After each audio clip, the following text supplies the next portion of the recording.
간단한 사건인 것 같고, 그리고 오병이어의 기적하고 비교해 보면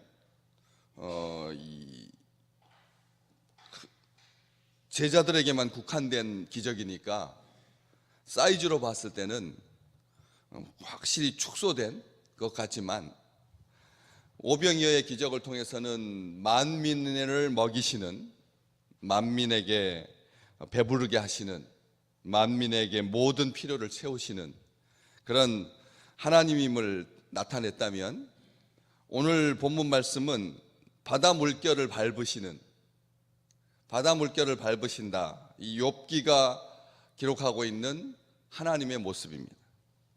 그 모습을 우리에게 보여주는 것이죠.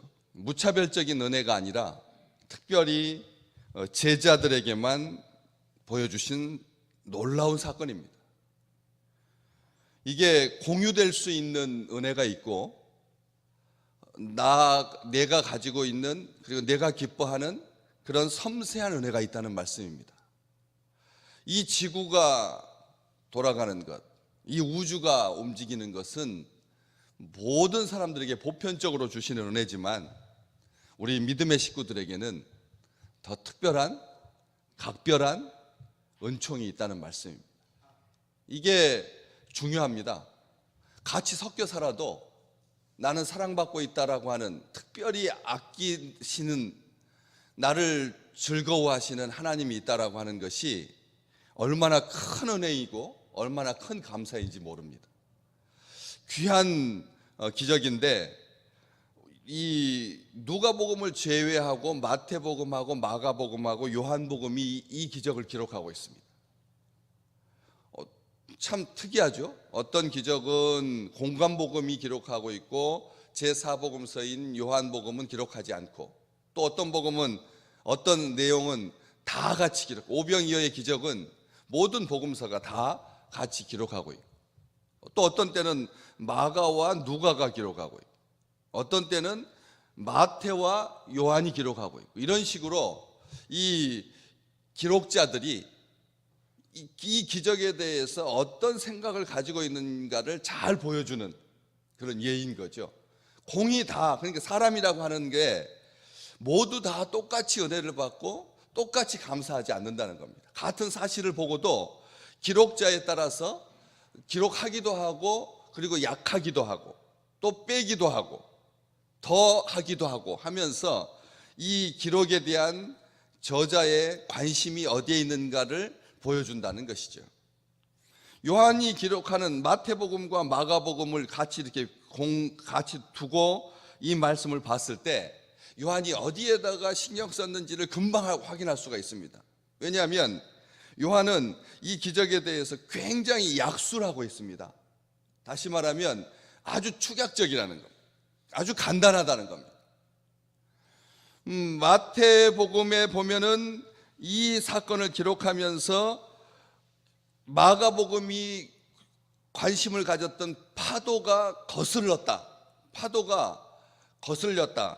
이 오늘 본문 말씀에서는 18절 말씀에 보면 큰 바람이 불어, 이렇게만 기록되어 있는데, 마가는 파도가 우리를 거슬러 온다, 거스르는, 우리를 역행하는, 우리를 힘들게 하는, 우리가 가려고 하는 순방향으로 나가지 못하게 하는 그 측면을 강조하고 있는데, 마태는 거기에다가 더 플러스해서 고난을 당하더라 라고 하는 이 수식어가, 고난을 당했다, 고난적인 차원으로 이 파도를 보고 있다는 것이죠. 오늘 우리가 함께 불렀던 431장 1절에 불안이 연기처럼 스며들어도, 2절에 검푸른 성난파도 밀어 덮쳐도, 3절에 불길이 지옥처럼 솟아올라도, 이 세 번째 줄에 있는 찬양과 가사가 전부 다 요즘 우리가 이렇게 사상 초유의 사건을 겪고 있는 거죠. 모든 국민이 다 마스크를 쓰고 다녀야 하는, 정말 영화에서나 봤던 산업혁명 직후에 이 석탄을 자원으로 활용하면서 이 낮은 공기에, 움직이지 않는 공기에 가득 갇혀 있는 그런 이 속에서 이 고난 당한다라고 하는 측면을 마태는 아주 강조하고 있다는 것입니다. 사실은 파도가 목적은 아닌 거죠. 우리 인생이 주님께서 여러 가지 질문할 수가 있습니다. 왜 주님께서 먼저 제자들을 보내셨을까?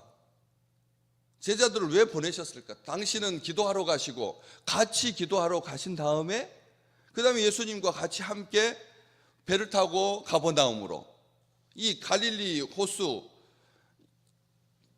가버나움으로 움직이려면 기적을 베풀었던 장소에서 가버나움까지 열심히 배를 저으면 12명이나 되니까 배를 저으면 1시간 정도면 충분히 갈 수 있는 거리입니다. 그런데도 여기 16절에 저물어서 또 17절 말씀에 이미 어두웠고, 이 말씀을 다 합쳐서 마가복음에 보면 밤 4경쯤 되었다. 다시 말하면 새벽 3시에서 6시, 가장 깊은 밤, 동트기 직전에 가장 어두운 때, 이때에 이 제자들이 고생하고 있었다. 돌풍으로 말미암아, 갑작스러운 풍랑으로 말미암아 노젓기가 아주 고역이었다. 게다가 이 유령이 나타나면 파선한다. 이 바닷사람들, 뱃사람들이 가지고 있었던 이 전설에 대한 두려움, 유령이 나타나면, 우리 주님께서 바다 위로 걸어서 배에 가까이 오심을 보고 두려워했다라고 하는 이 말이 보여주는 것처럼 제자들은 지금 엄청난 놀라움, 그 속에는 이 갈릴리 바다에서 정말 잔뼈가 굵어서 바다에 대해서, 호수에 대해서 익히 잘 알고 있었음에도 불구하고 평상시하고는 아주 다르게 모든 사건이 진행됐다는 겁니다.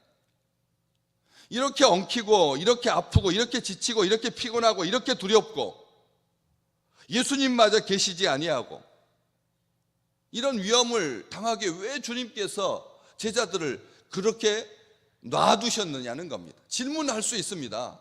주님과 함께 같이 기도하고 딱 내려와가지고 주님과 함께 배 타고 이동했으면 이런 일이 안 발생했을 텐데 왜 주님께서 즉시 재촉하사 배를 타고 앞서 건너편으로 가도록 제자들에게 명하셨느냐는 거죠. 여기서 우리는 놀라운 영적인 통찰을 받습니다. 왜냐하면 순종하면 무조건 기쁨인가? 순종이 최고인가? 순종이 복인가? 순종이 위험에 빠질 수도 있다는 것입니다. 제자들이 말을 안 듣고 그냥 사람들이 왕 삼으려고 하는데 주님께서는 왕 되시기 전에 몸과 마음을 준비하기 위해서 산에 가셔서 기도하시고, 저희들은 밑에서 이제 행정수반 정권 인수위원회를 조직해가지고, 그래서 이 분봉왕 헤롯을 몰아내고 우리 주님을 왕 삼기 위해서 그렇게 배부른 들녘에서 사람들이 환호하는 그 들녘에서 그 열정이 가득한, 흥분으로 가득한, 누구라도 왕을 삼아가지고 이 어려운 난관을 극복하고자 했던 봉기의 정신으로 충실한 그런 사람들과 함께 그렇게 반역을 도모하고 봉기를 도모하고 민족적 해방을 추구하는 것이 훨씬 더 명분 있고 멋있다는 겁니다. 주님의 말씀은 위험에 빠지게 만들었습니다. 왜 그러셨을까라는 거죠. 왜 그러셨을까? 이 놀라운 순종에 대한 우리의 자세가 어떠느냐는 거죠. 우리가 주님의 말씀 무조건 믿겠다, 주님의 말씀 하시면 우리는 움직인다, 주님께서 멈추라고 하면 멈춘다, 이렇게 말하곤 하는데 평상시에도 내가 이해하기 쉽고 나에게 도움이 되니까 그런 말을 하지, 내가 필요하니까 그런 말을 하지, 만약 이런 상황에 봉착하게 될 거라면, 힘겹게 노젓게 될 거라면, 풍랑이 일어서 유령이 나타났다 이렇게 말하면서 파선의 걱정으로 밤새껏, 정말 밤새것이죠, 초저녁 무렵에 사람들과 함께 그렇게 오병이어의 기적을 보고 그 다음에 떠나서 금방 갈 수 있을 거라고 생각했었는데, 의외로 도대체가 앞도 보이지 아니하고 밤새껏 고생했을 때 그런 불만이 터져 나오지 않겠습니까?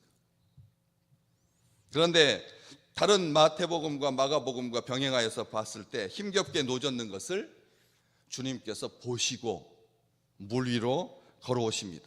제자들을 돕기 위하여. 주님은 다시 말하면 온 밤을 꼴딱 세워서 산에 가셔서 기도하고 계셨습니다. 우리 주님은 지금도 인생이 만나는 모든 풍랑과 그리고 불길 타오르는 그 지옥의 두려움 속에서 살아가는 모든 인생들을 위하여서 우리 주님께서 참된 중보자, 오직 유일하신 중보자죠. 우리는 중보 기도 못합니다. 우리는 중보적인 기도를 할 뿐이지 중보 기도자는 아닙니다. 우리는 중보자가 될 수가 없습니다. 어떻게 우리가 아무것도 모르는데 그냥 막연하게 기도하죠.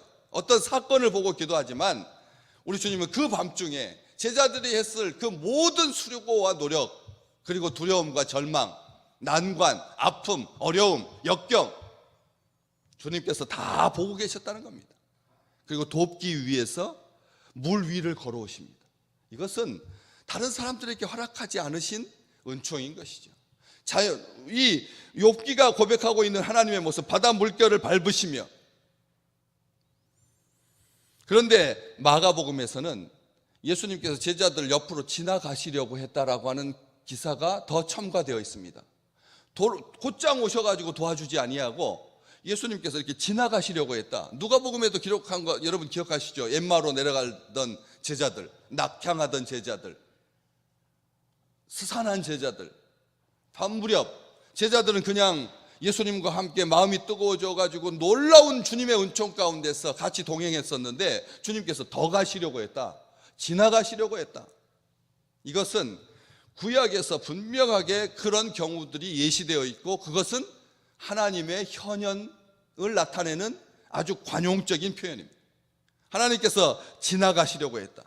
이게 전통적인 표현입니다. 붙잡아야 된다. 아무리 주님께서 도우시려고 오시려고 하지만 우리를 돕기 위해서 다 보고 계시지만 우리가 환난 날에 나를 부르라. 그러면 내가 너를 건지고 너는 그 응답으로 말미암아 나를 영화롭게 할 거다. 우리 하나님께서 그렇게 말씀하셨지 않습니까? 우리는 환난 날에 빠지다 보면 그냥 물 퍼내는 일에 정신이 없다는 거예요. 물 퍼내는 일에 정신이 없습니다. 노젓는 일에 정신이 없습니다. 누구 한 사람 또 자기 겉으로는 노젓는 것 같은데 슬렁슬렁 하는 것 아닌가? 우리 다 같이 어깨에다 힘주고 근육 허리 딱 반듯하게 세우고 열심히 노젓자 하고 막 독려하면서 그런 난관을 극복하는 것이 체질화된, 그러다 보면 자칫 지나가시려고 하는 우리를 돕기 위해서 와 계신 주님을 놓칠 수가 있다는 것입니다. 매 순간 우리 주님께서 허락하신 모든 것을 다 허락하셨죠. 이 제자들에게 허락하신 이 난관은 주님께서 허락하신 겁니다. 그러니까 주님께서 다 아시고 재촉하셔서 먼저 가버나움으로 건너편으로 가도록 주님께서 허락하신 거죠. 놀라지 말고 두려워하지 마라. 이 지나가시려고 하시는, 그러면서 뭐라고 말씀하십니까? 20절 말씀에 나다, 두려워하지 마라. 참 이 놀라운 말입니다. 너무나 쉬운 말 아닙니까? 우리 같으면 야 너희들 정말 고생한다 뭐 설명을 하고 나 뭐 이렇게 하는 게 아니라 주님께서 내니 두려워하지 말라. 오늘 우리 믿음의 식구들에게 주시는 말씀입니다.